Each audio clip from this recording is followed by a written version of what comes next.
Okay, so I want to take a quick look here. Here is a copy of a commission for an officer in the Army, and I suppose they probably all look just about the same. Now you see here it says the United States of America, but it also says United States Army.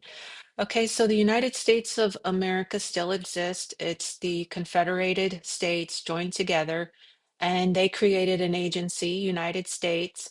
And the United States has land and naval forces, and it's also in charge of the militia when the militia is called into actual service of the United States. The president has two offices. He has one as the executive officer of the United States of America, and he has one as Commander in Chief of the United States military.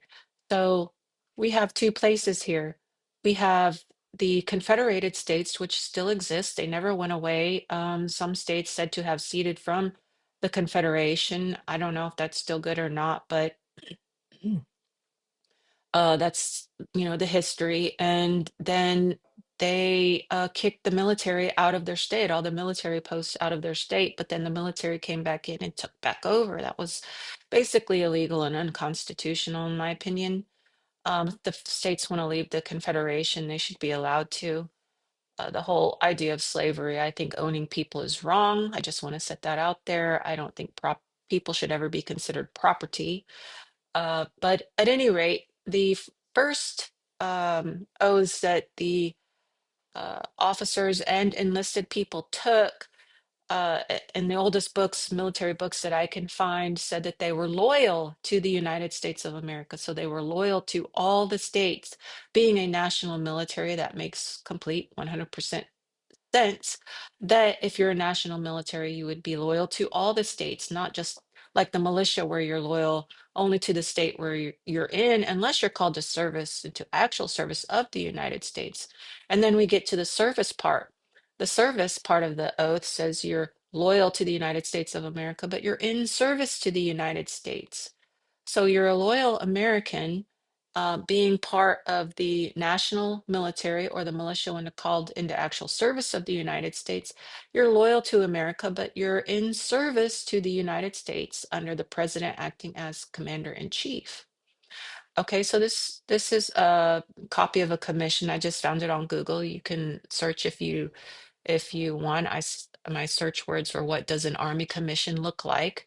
And this is one of the things that come up. So there's two ways to become an officer in the military. One is through time and experience, where you work your way up from, the basic enlisted ranks up to becoming an officer, and then you're considered a non-commissioned officer, meaning you don't have a commission.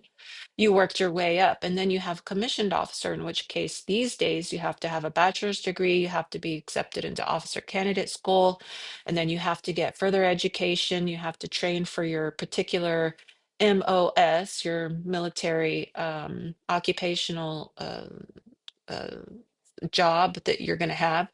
And officers are trained to become different things in the military, as well as enlisted people. So that's the process for becoming an officer, commissioned officer. In the old days, what they did was they went to the governor. I think it was something like they went to the governor and they asked the governor, and the governor gave them the application, and they went to the court of record and filed. The governor would sign the application. They went to the court of record in the district court of the United States, and they filed their application there or mailed it. And then the court of record would mail those off, because now it's a government correspondence. So the mailing would be free, and it would go through the federal mailing system, and it would be sent to the president. The president would look it over, and then he would sign it if he agreed that the person qualified to be a commissioned officer. So those records would be in the district court of record, which we know a lot of those records have probably been destroyed, especially during or after the Civil War.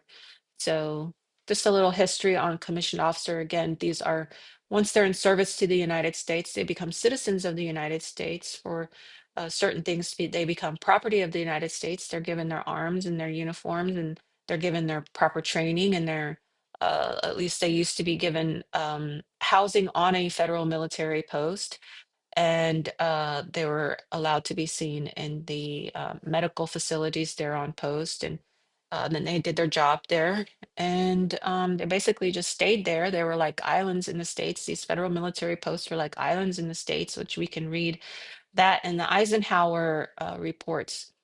I call them the Eisenhower reports. They were called federal jurisdiction within the states. Their jurisdiction reports written by a committee put together by Eisenhower. So this is commissioned officers.